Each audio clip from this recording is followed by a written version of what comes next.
to If You Love This Planet. I'm Dr. Helen Caldicott, and in this program we talk about the greatest medical and environmental threats worldwide, such as global warming, ozone depletion, toxic pollution, deforestation, and many other social and political issues that relate to global well-being. So if you love this planet,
there's three agencies involved. I think the Japanese on the scene wanted to believe the best. Yeah. And I've seen that at Chernobyl, and I saw that at 3 Mile Island. Yeah. And, you know, when you have two instruments, one is awful and one is good, you believe the one that's good. But pretty quickly, I think at management levels, they knew things were really bad. But moving up the chain through the government became a real problem there. The second agency involved was the IAEA, the International Atomic Energy Agency, and they have a charter to promote nuclear power. So I don't think we were going to get a very strong statement out of them early on. And then the last one is the Nuclear Regulatory Commission, and it's now apparent that they knew and didn't tell. Why? Well, behind the scenes, we know from Wall Street Journal yesterday that there was private meetings at the ambassador level where the United States was telling Japan that you're about ready to lose northern Japan. So that didn't come from the State Department. It obviously came from the NRC. So the NRC knew but chose not to tell. Why? Oh, I think it's the same thing, Helen. I think it's promoting nuclear power. They are evil. I can't say anything else. Look, in medicine, you have to have informed consent from a patient about every procedure you do. And you have to tell them what could happen, that you might rupture their esophagus, they might develop peritonitis. If, you know, the tube goes through the esophageal wall or whatever, you have to be honest. That's now legal. And yet here we have an industry which is pouring radiation into the atmosphere and the water, damaging people's genes for the rest of time, and they're lying, Arnie, they're lying. They can't, it's almost beyond my belief as a doctor to imagine how these people can be so wicked. Well, they also turned off, the EPA here in the States, turned off the radiation monitors. Yeah. And we're discovering now that the air in Seattle, compared to the air in Tokyo, it was only half. There was almost half as much radioactive tiny particles called hot particles in the air in Seattle as it was in Tokyo, and yet we're turning off the United States radiation detectors. Why is the Environmental Protection Agency turning off the monitors? Well, I wish I had a secret memo, but I think you've hit it on the head that there's a lot of industrial Sabotage. people who are concerned that they don't want this thing to frighten people. But in fact, I mean, you understand hot particles, and the air over Seattle was loaded with hot particles, as it was over Tokyo in April and May. Okay, so Arnie, explain to the audience what is a hot particle and what is it composed of, and what can it do once it gets into the body? Well, it's very small. It's smaller than the thickness of a hair, but that has a lot of radioactive atoms in it. And what can happen is it can get ingested through saliva, which is why everybody was supposed to water their spinach, but it can also get inhaled and stick in your lung. And in either case, it's got a charge. The other word for these, Helen, is fuel fleas. Oh, yeah. Because they're charged and they jump. Do they jump? Yeah. You'll see them jump to a charged surface. So these fuel fleas or hot particles have made their way across the Pacific, and at least the data for the Pacific Northwest indicates very high concentrations. About the average person in Seattle, well, the average person in Tokyo breathed in about 10 hot particles a day, and the average person in Seattle breathed in 6. So there really, despite the ocean in between, there really wasn't much difference. So are they composed of plutonium or I mean, what are the elements in the hot particles, Arnie? Well, we're seeing plutonium, americium, and uranium, which are very heavy. And we're also seeing strontium and cesium, which are quite heavy but not as heavy, and all of which emit a very powerful either a beta ray or an alpha particle, and they slam into the internal tissue and disgorge their energy in a very small area. But they do it and do it and do it again and again and again as they decay. So it's an irritant in your lung or an irritant in your bowel or in your pancreas. Or liver. Some of these wind up going there. Bone, yeah. Yes, correct. And so that constant irritation over time can cause a cancer. Well, the truth is, if you inhale 1/1,000,000th of a gram of plutonium, and it stays in one place in your lung, and it does for, months or years, irradiating a very small volume of cells, you're going to get cancer. But it takes, 15 to 60 years for the cancer to develop for you to cough up your first amount of blood. Well, I think that's what the industry was counting on. You know what? By turning off the monitors and saying everything's fine, they realized that 30 years from now or 10 years from now, if you get a cancer, it's impossible to trace that back to Fukushima. So it was a good way of, like an ostrich sticking her head in the sand, just hoping it would blow over. I can't believe it. It's like having a patient in the ICU, in the intensive care unit, turning off the monitors and saying, we don't really want to know what's happening to this patient. We'd rather not, It's just, it's beyond my capacity as a physician, Arnie, having taken the Hippocratic Oath, to understand what these characters think they are flaming well up to.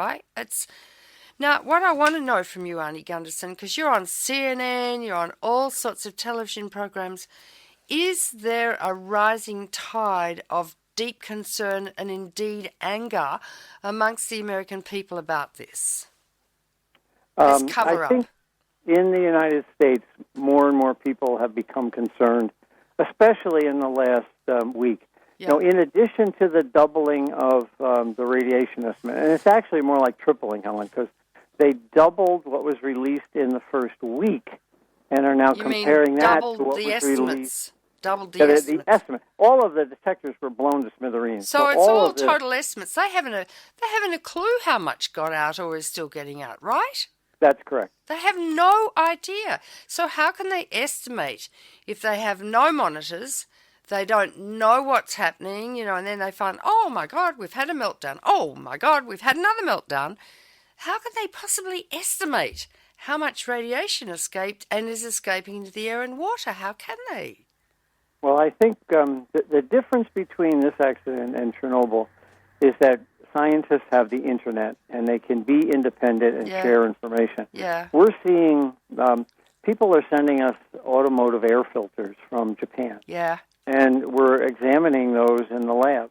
And the Fukushima air filters are so incredibly radioactive that I hope the mechanics are wearing gloves when they're working on it. Oh, my God. And we're seeing, even in Tokyo, the air filters in Tokyo are 30 times less radioactive than Fukushima, but they're still highly radioactive.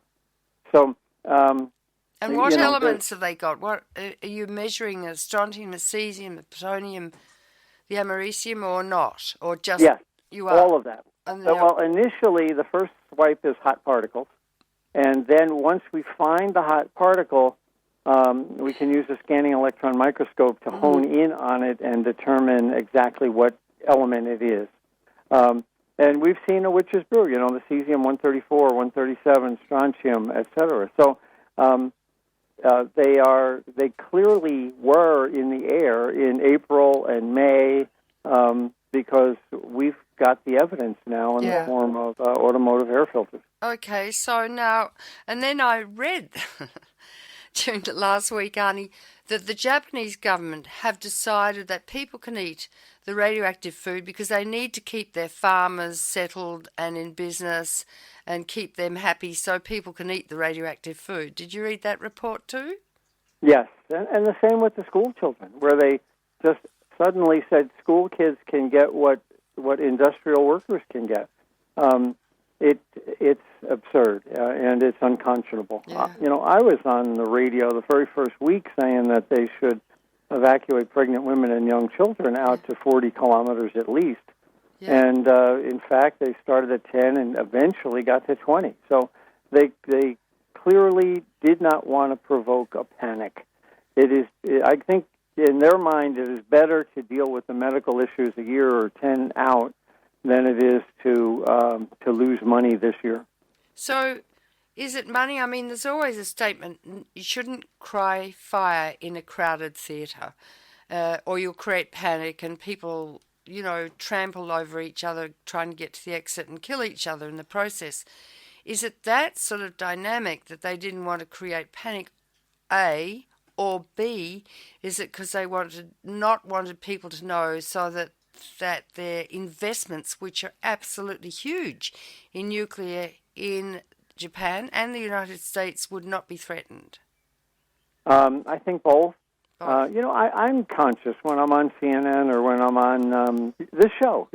I try to temper my advice so it doesn't create a panic, but yet I think you have to be informed at the same time. And if things are really bad, an informed population needs to know that. And that didn't happen, with the exception of, probably two or three of us, me and Dave Lockbaum from Union of Concerned Scientists and one or two others. All of the experts who were being paid by the industry wound up saying, well, it's not going to be a big problem. They were lying. They're kicking the can. They're kicking the can down the road, Helen. They were saying that 10 years from now we'll figure it out. They're lying. They need to be indicted and jailed, obviously. That's what I would say as a physician. But let's get on to the next thing, Arnie. Here we are in the middle of the accident. We now learn that units 1, 2, and 3, which you predicted all along, have actually melted down. That unit 4 is very unstable with that huge fuel pool on top of the building full of huge amounts of radioactive materials, and the building is tilting. We have the molten fuel in units 1, 2, and 3 hitting the concrete floor. Possibly there could be a hydrogen explosion. We have the possibility of an aftershock, a big earthquake. Can you just sketch the possibilities of how another major accident could occur, and now the winds have turned and they're blowing south over Japan and the rains are coming? Just sort of outline, illustrate the possible scenarios that could occur from now on, Arnie Gundersen. Well, I think Unit 1 probably can't get any more worse than it is. The fuel is melted through the nuclear reactor. It's lying on the floor, and it's boiling water as the water runs over it. That water has become incredibly radioactive. It's in contact with radioactive plutonium and uranium and all those elements. And for all the units, they are simply running out of storage space. But Unit 1 is going to, that mass of bubbling hot uranium is going to gradually move down into the concrete, but I don't think there's enough energy to melt all the way through. But it really doesn't matter at this point because the radioactive material is leaving the containment. The containment has been breached. So Unit 2 is just as bad. There's a picture that came out yesterday of scalding hot water boiling up through a hole in the floor on Unit 1. That room, Helen, was 400 R an hour. In other words, it's lethal in 1 hour. Okay, so let me tell people what an R is. An R is a REM. REM is a measurement of absorbed radiation dose into the body. If you receive a dose between 250 and 500 REMs, that is an LD50. In other words, a lethal dose for 50% of the population. You will die within a week or two with your hair falling out, vomiting and bleeding to death, like that man Litvinenko did, the Russian who was given some polonium. He died like that. So between 250 and 400 or 500. So you're saying, and that's in toto, you're saying that they are measuring 400 REMs per hour? Yes. At that site in Unit 1. Right, and similarly in Unit 2. Unit 2 still has the roof on, and it's so humid and so physically hot and so radioactively hot that nobody can go into it.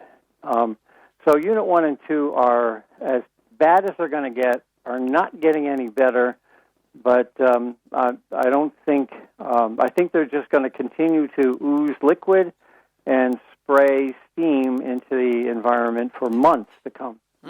Unit 3 is a little bit different. There's still a possibility of a steam explosion in Unit 3. How so? How so? Well, because not all of the core melted through, and there's a chance if a large hunk of core falls into the water under it, it could create a steam explosion. Unit 3's fuel pool and Unit 4's fuel pool are structurally so incredibly weak that I think my biggest fear now is a seismic aftershock. And if you remember the Sumatra earthquake of 4 or 5 years ago, that was a 9, just like Japan's, and there was a 8.6 3 months later.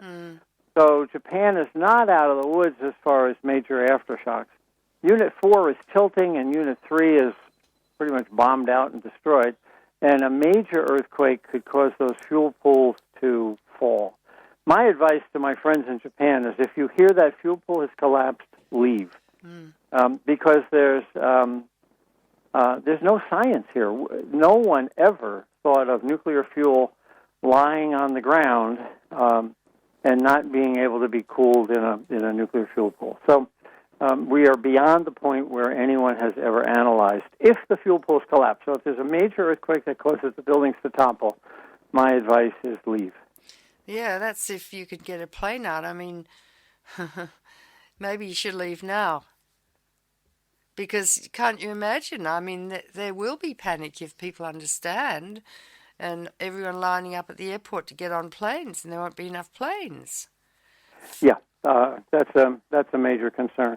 And I don't know why TEPCO isn't frantically trying to reinforce that building. Obviously, it's so radioactive, it's difficult. But what, this Unit 4 or Unit 3? Unit 4. Right. Unit 4. Right. Frantically get in there and shore it up with concrete and steel and stuff like that to prevent the unimaginable from occurring. But that has not happened. So, and what about the winds and the rain blowing now south over Japan? Yeah, well, now the plants are emitting radiation every day, and that wind now, instead of heading out to sea predominantly, is now heading toward Tokyo. So we're seeing hot particles on the roadways. We're seeing hot particles in Tokyo now. There's a group of people who are monitoring, in lieu of the government. There's a group of people out there monitoring radiation and are basically developing a map of what's really occurring in Tokyo. Just 2 days ago, a university professor discovered plutonium a mile off-site in the soil. And about the same time, a group of inspectors found radiation in the ditches on the sides of the road to the tune of 10 millirem an hour, which is 200 times normal background. So it's falling onto the road, being washed into the ditches, and the ditches have become highly radioactive. Oh, my God. What I don't understand, though, Arnie, is why... I know, yeah, okay, so they were protecting their, as we'd say in Australia, protecting their asses. So they didn't want people to know, but wouldn't you have thought that they would have invited the International Atomic Energy Agency, the Nuclear Regulatory Commission, all the organisations in at the beginning to help them work out what on earth to do right at the start? Well, again, if you look at the IAEA's charter, it's to promote nuclear power. So they don't care about safety, but their charter does say it's got to be safe. Yes, as well. But they have that split. They have that split charter where one they're promoting and two they're determining if it's safe. And we both know that doesn't work. So they're being wicked. They're being wicked too. I mean, really wicked. And the other thing is that what you just said, the Nuclear Regulatory Commission was sitting a day or two after the whole thing started saying they thought that the whole of the northern Japan could become uninhabitable. That's an amazing... Was that in the Wall Street Journal, Arnie? That was in the Wall Street Journal yesterday. And it didn't say the NRC. It said the State Department was talking to the Japanese ambassador and trying to tell him the severity of the accident in his country. Now, the State Department doesn't have radiation experts. They were obviously getting that information from the NRC. The NRC, right. Well, why isn't Hillary Clinton being more honest? Well, Hillary Clinton, after Fukushima, entered a pact with the Japanese to buy more material. So again, the short-term commercial interests seem to be driving. Buy what sort of material? Food and trucks and cars. But it was, as I recall, predominantly food and fish and things like that. It was an attempt to show the population of both countries that everything was fine. How are we going to break through these people's psychic numbings, Arnie? I think the Internet is the difference, Helen, and I hope it is. I am constantly receiving reports that I pass on to other experts with data that over time will substantiate the magnitude of the releases, and then we can go back in and pin down what populations are at risk. And hopefully, give them the appropriate medical treatment. There's no medical treatment, Arnie. I'm sorry, but once people have been contaminated with radioactive material, you can't get it out of their bodies. There's no medical treatment. And then people are writing to me and saying, what do I eat? What do I feed my children? Well, you are right. You've been saying, stay off milk products because milk, in fact, does bioconcentrate radioactive iodine and strontium and cesium. That's right. But then they've got to eat. And the vegetables concentrate it. And the fruit concentrates it. And it falls into the water. The tea is concentrating the material in Japan now. You can't run. It's a kind of biblical ghastliness that once it's happened, there's no retreat. There's nothing you can do to change it. Well, I'm most concerned about the fish. We're seeing, Woods Hole has said that the radioactive releases into the ocean are 10 times higher than the radioactive releases into the Baltic after Chernobyl. Yeah. And we're already seeing fish as far away as Hong Kong being detected with iodine. And high concentrations of cesium in fish as far away as 200 to 300 kilometers now. Now, those fish will work their way up the food chain into, the tuna and the salmon and the top of the food chain animals, and we'll see bioaccumulation over the next year as the cesium and as the strontium works its way up the food chain. Well, and it's not just cesium and strontium, Arnie, that's pouring out into the ocean. I mean, wouldn't there be more than 100 different isotopes or radioactive elements like tellurium and zinc and calcium and all sorts of radioactive elements being poured in en masse into the ocean and there to bioconcentrate up through the the algae, the crustaceans, the little fish, the big fish, the tuna, the salmon. I mean, by orders of magnitude, there's bioconcentration at each step. So it's not just the cesium and strontium. Arnie, would you like to name a few of the other elements that are not often talked about? Yeah, no, I think you just nailed them, and polonium is another one. And I think, and again, we are not monitoring fish.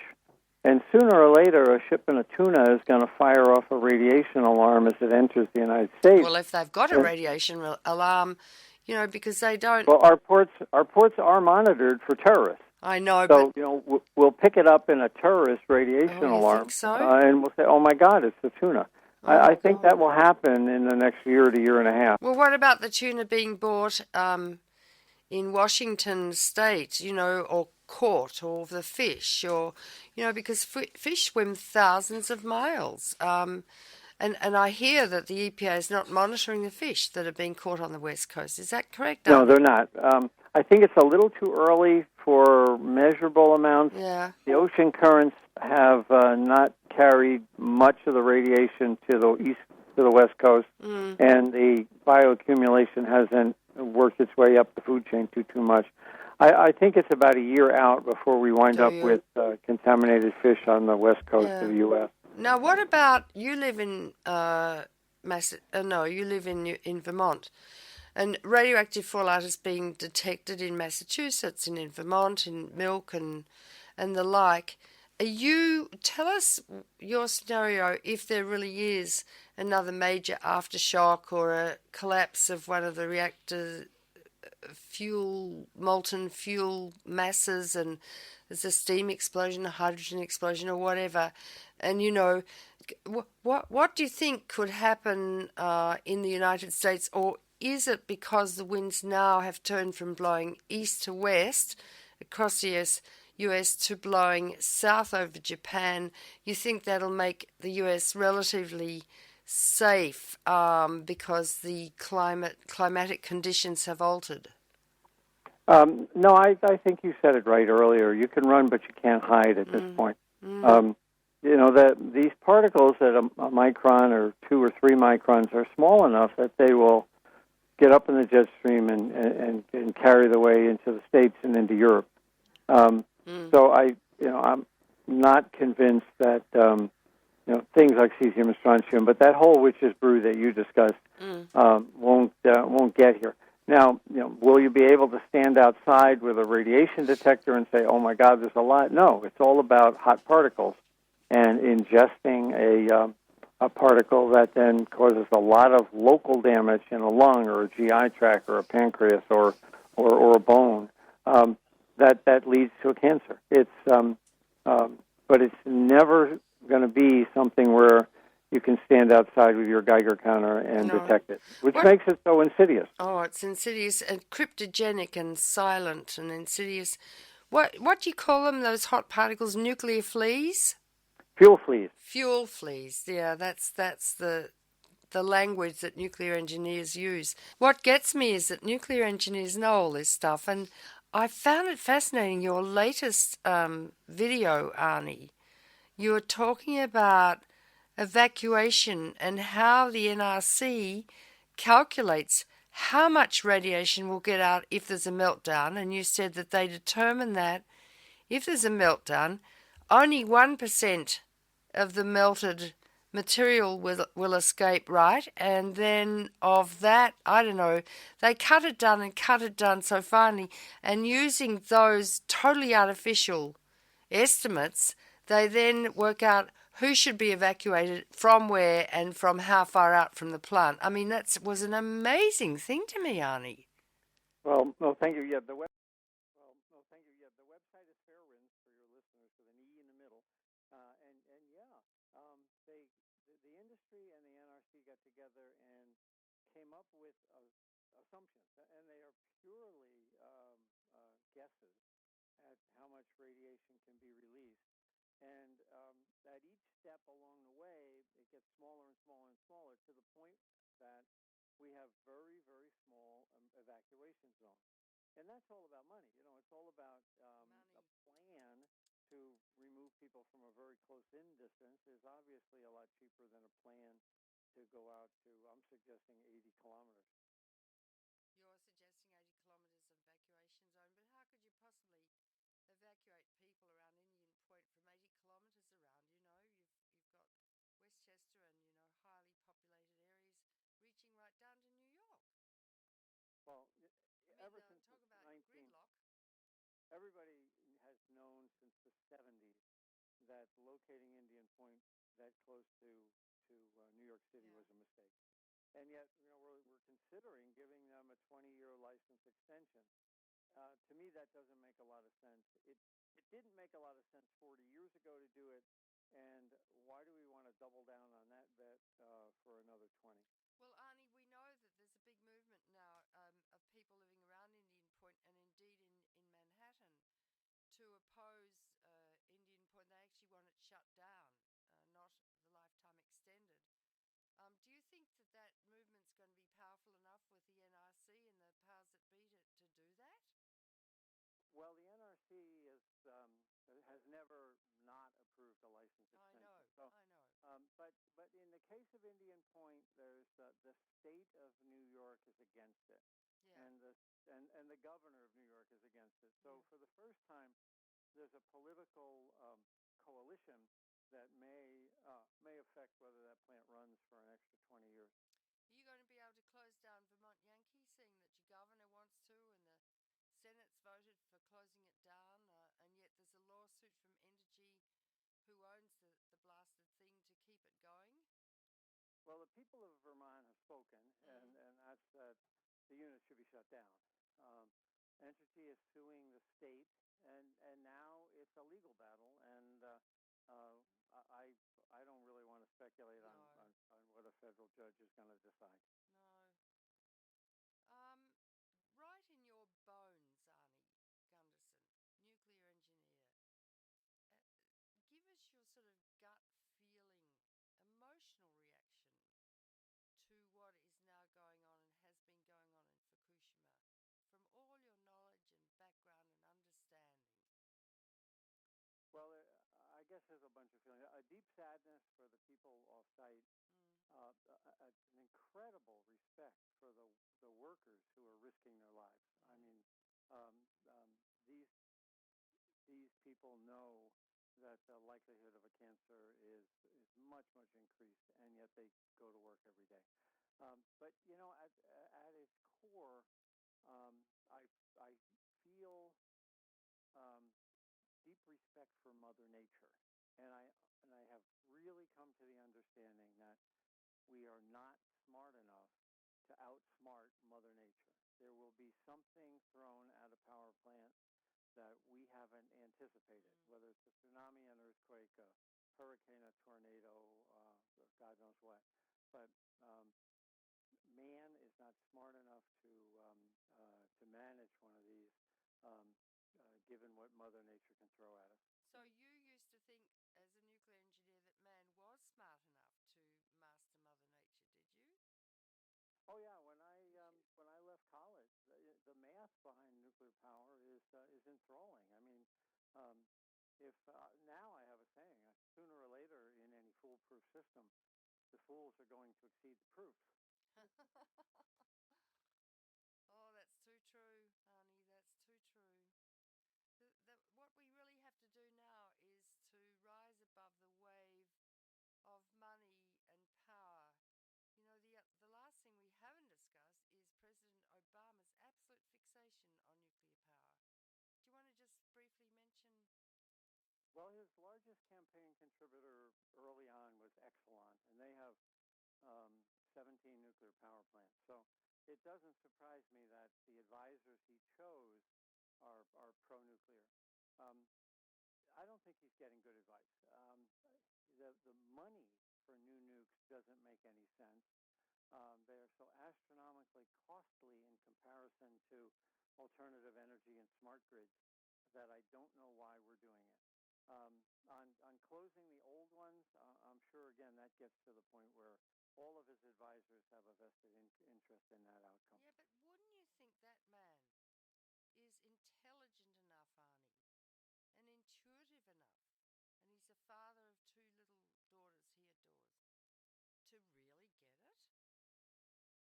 I think he relies on his advisors, and compared to an economy in the tank and 2 wars and things like that, he doesn't spend a lot of time on his energy policy. In fact, energy policy is the root of the economic problems and the root of the wars. Yep. But I don't think in Washington they see it that way. I think they see the energy policy as a separate deal. In fact, it's at the bottom of all our problems. Well, I think we should close with a statement from President Jefferson that is always apt. An informed democracy will behave in a responsible fashion. And Arnie Gundersen, you are an outstanding informer, teacher, lecturer. You have been at the forefront of this dreadful, ghastly accident right from the start, and I respect you very much for that, Arnie. Without you, David Lockbaum's done great work too, but you've been right there. And I would like to say to the viewers that Arnie does it all for free. And, he's not being paid to do this, whereas the nuclear people, they get paid. So if anyone has a bit of spare cash and would like to help to save the world, it would definitely help Arnie and Maggie in the wonderful work they're doing. Well, thank you, Helen. There's a donate button on the Fairwind site. Yep, good. Arnie, thank you, my love. And we will be interviewing you again in a few weeks for another really ghastly update, I suppose. Oh, I hope not. Oh, no. Thank you very much. Okay, love to you. Okay. Bye-bye. Yeah, bye-bye. My guest today on If You Love This Planet was Arnie Gundersen, an energy advisor with 39 years' experience of nuclear power engineering in the United States. You're listening to If You Love This Planet. Now you will hear an excerpt from a speech I gave at the International Physicians for the Prevention of Nuclear War Congress in Berlin on the 25th anniversary of Chernobyl in April 2011. I am also dedicating this lecture to my friend and sister, Petra Kelly. Petra and I worked almost hand in hand. She did Europe and I did the United States during the 1980s. When the threat of nuclear war was impending, when Ronald Reagan said over an open microphone, I've pressed the button, the missile, I'm paraphrasing, missiles have been launched. I met with Reagan in the White House for an hour and a quarter. I established quickly a doctor-patient relationship with him. I held his hand for at least half that time. He knew nothing about nuclear weapons or delivery systems or CIA reports. I just finished my book, Missile Envy, and so I would correct him. He would then get a malar flush, become very anxious, so I had to hold his hand to reassure him. I estimated his IQ to be average 100, but I also came out of the meeting saying I thought he had impending Alzheimer's disease, which indeed he did. He was the Commander-in-Chief in charge of thousands of hydrogen bombs with a 3-minute decision time whether or not to launch. This is a very sad time in the history of the world. I have often imagined a major nuclear meltdown and have said for many years that that will end the nuclear industry.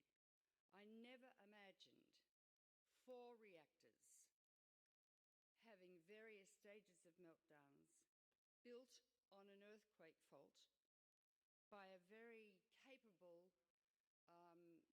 people, the Japanese, and the fuel pools melting as well. I never imagined it.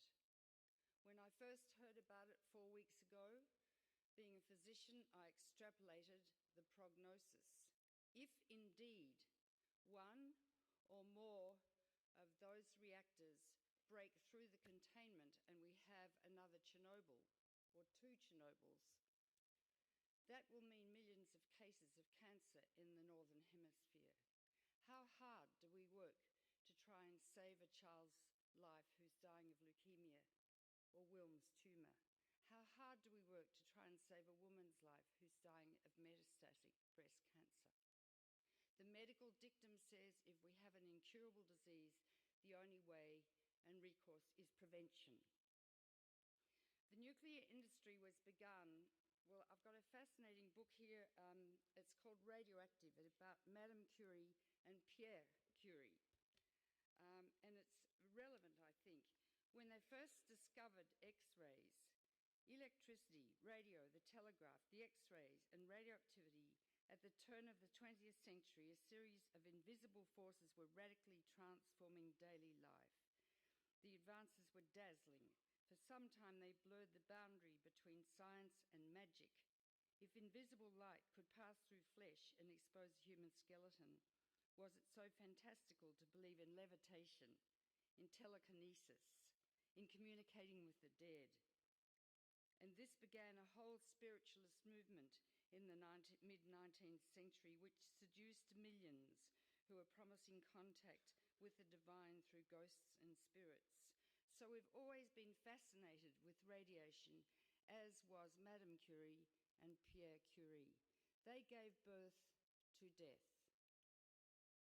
Madame Curie died of aplastic anemia induced by radium. Pierre Curie, he was run over by a horse and buggy. Her daughter, she died of leukemia too. We have known since the beginning of the nuclear age that radiation induces cancer. However, we're in the middle of a huge argument. The problem is the nuclear physicists since the dawn of the nuclear age, and I knew many of them. They were my friends. George Kistiakowsky, who supplied the implosion mechanism for the first A-bomb. Vicky Weisskopf, Philip Morrison, Edward Teller, who I debated, and I beat him. Jerry Wiesner, who was Jack Kennedy's science advisor. Ted Taylor, who developed the suitcase hydrogen bomb. I knew them all. They were racked with guilt because they had helped to vaporize and kill over 200,000 people in a flash of light in Hiroshima and Nagasaki. They thought if they could harness atoms for peace, then they could go to their graves relatively not guilty. They all went to their graves guilty. They knew right from the beginning the toxicity of plutonium. In fact, Glenn Seaborg, who developed plutonium-239, spoke about it at the beginning. Plutonium is so toxic that when injected into beagle dogs, there wasn't a dose low enough that didn't give every dog cancer, 10 to the minus 9 grams. It's said that a microgram is definitely carcinogenic, but it may be much lower. Each reactor manufactures 250 kilos of plutonium per year. It's only needed 2.5 kilos to make yourself an atomic bomb. The half-life of plutonium is 24,400 years. It lasts for 250,000 years or more. It is handled like iron by the body. It's an iron analogue. If inhaled, it induces lung cancer. And let me just point out that the nuclear industry is lying. It lies continuously. It talks about permissible doses of radiation. As we all know as physicians, there is no permissible dose of radiation.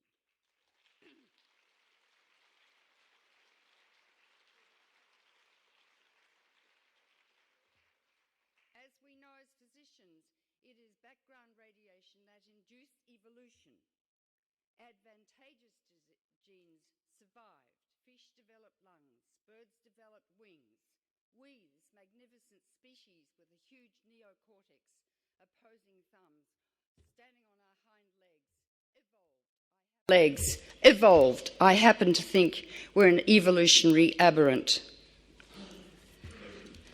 But most mutations are deleterious and induce disease. As we know, we all carry several hundred genes for disease: cystic fibrosis, diabetes, phenylketonuria, inborn errors of metabolism, dwarfism. There are now 2,600 genetic diseases described. Most are recessive. And yet George Monbiot, in his wisdom, accrued over 3 days reading some scientific and medical literature, said that surprisingly no genetic abnormalities were seen in the offspring of the Hibakusha at Hiroshima and Nagasaki. Why not? Because either they were fatal mutations, there were many spontaneous abortions, many children have been born with gross congenital abnormalities which are almost certainly teratogenic, and this is described in this wonderful book put together by Yablokov, and I can't wait to hear him speak later on, and Nesterenko, two Nesterenkos. Photographs of children with phocomelia, babies were born with anencephaly, cyclops, spina bifida, you name it. There are homes full of children in Belarus and Ukraine of grossly deformed children. But most mutations are recessive, and it takes up to 20 generations for two recessive genes, i.e. cystic fibrosis, to get together to form a child with that particular disease. George Monbiot and his colleagues know nothing about genetics. Why? Because we have not taught them. The physicists all this time have prevailed since the 1940s in the Manhattan Project. When the physicists from Los Alamos and Lawrence Livermore go to Congress, they almost have a Merlin's cap. They're magic. They walk into Congress, a red carpet's laid out in front of them, and the Congress people virtually lie down in front of them metaphorically, because they've harnessed the energy inside the centre of the sun, E equals mc squared, the most enormous energy. What did Einstein say? The splitting, and this is the most profound statement I probably could make today, the splitting of the atom changed everything. All reality, save man's mode of thinking. Thus we drift towards unparalleled catastrophe. They think of nuclear bombs like they thought of swords and jousting and pistols. They still think like that. The Pentagon talks like that. It's not the Department of Defense, it's the Department of Death. America is spending almost $1 trillion a year on death, and it doesn't have even a free medical care system because that's socialist or even communist. We are in a very terrible situation, and peaceful nuclear energy arose from these scientists' brains, capturing the heat of splitting the atom to boil water. As Einstein said, nuclear power is a hell of a way to boil water, and that's all nuclear power does. But in each reactor is as much the uranium becomes 1 billion times more radioactive when fissioned in the reactor, 1 billion times. 200 new isotopes are made, some with half-lives of seconds, some with billions of years. And the nuclear industry talk about external radiation, background radiation. It used to be 170 millirems a year. Suddenly it's become okay to say it's 350 millirems a year. I said to my colleague Arjun Makajani, how did it suddenly rise and double? He said, oh, they're adding radon to background radiation. Some people live in houses with radon, most do not. No background radiation is safe.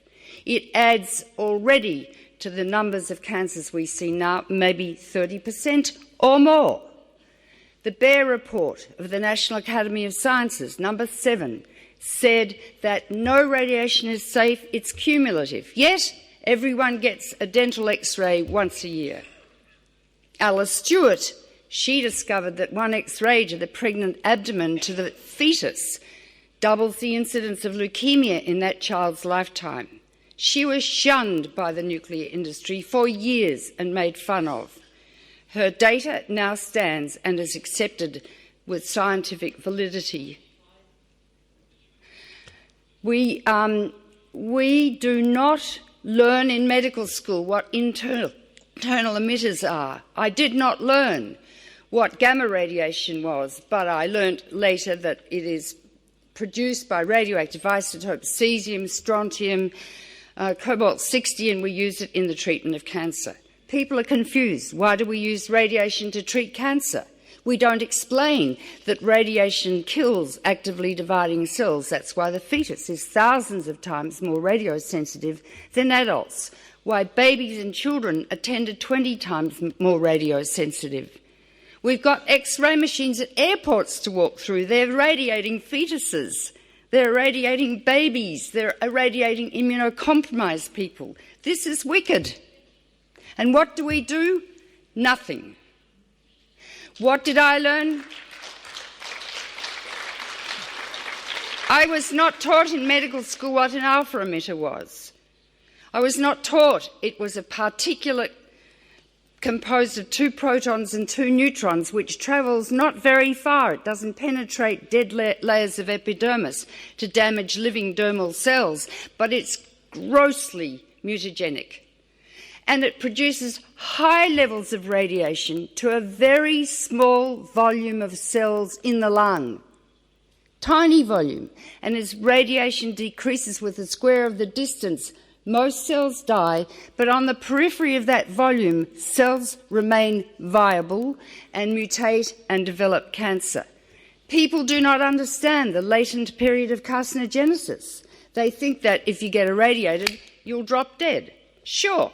If you get 250 to 500 REMs, LD50, half the people will die of acute radiation illness, as the liquidators died, and the liquidators at Fukushima are now dying. But to get cancer takes, as we know from Hiroshima and Nagasaki, leukemia 5 to 10 years, solid cancers 15 to 60 years. Do we explain that to the public? Do we tell them that no cancer wears an identifying badge saying it was made by some strontium-90 you ate in a piece of chocolate, Hershey's chocolate, 20 years ago, as 3 Mile Island is 15 miles from Hershey's chocolates, and had a major meltdown, and many people were impacted?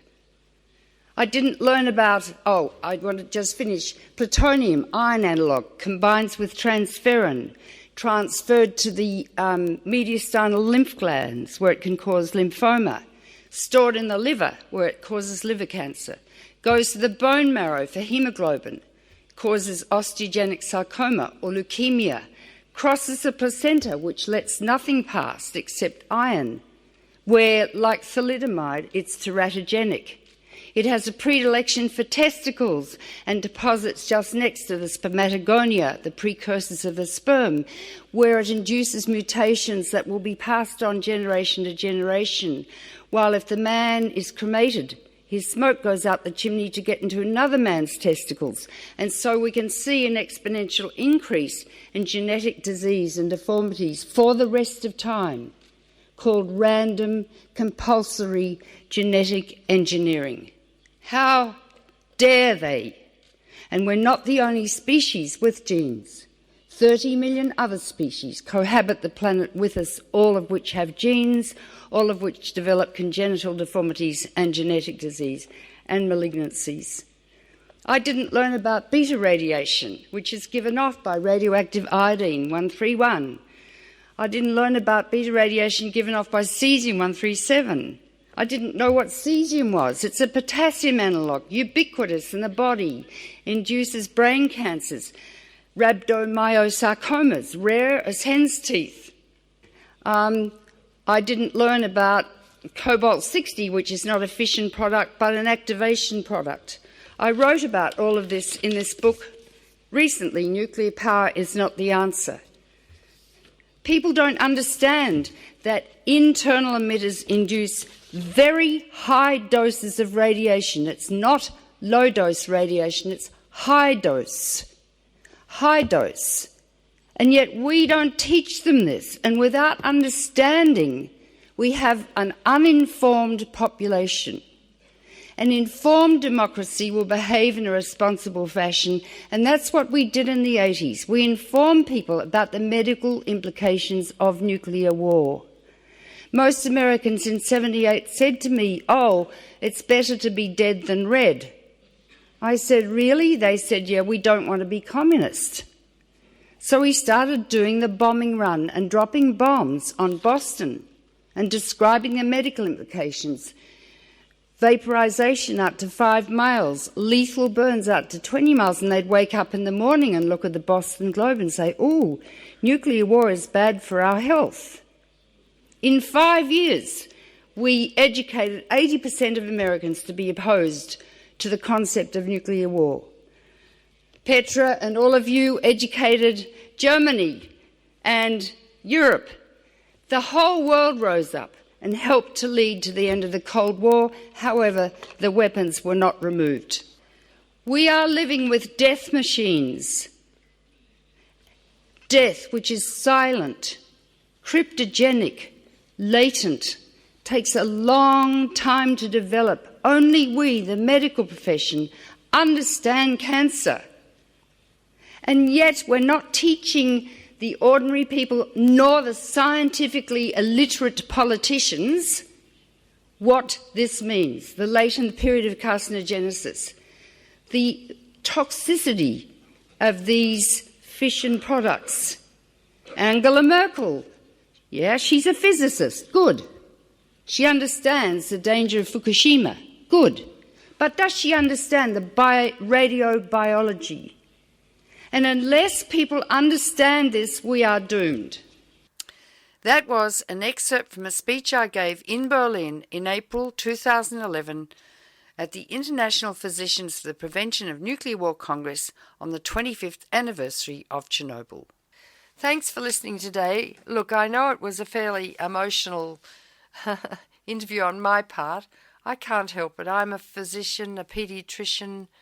How many children have I helped to die with cystic fibrosis, the most common lethal genetic disease of childhood, which will be increased in frequency down the time track by nuclear power, and over 2,000 other such diseases? How many children have I helped to die of leukemia or cancer?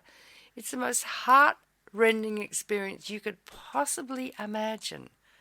I'm sorry, I can't help being emotional. And I think, indeed, if we're not emotional about these things, there's something wrong with us. And I often use this analogy.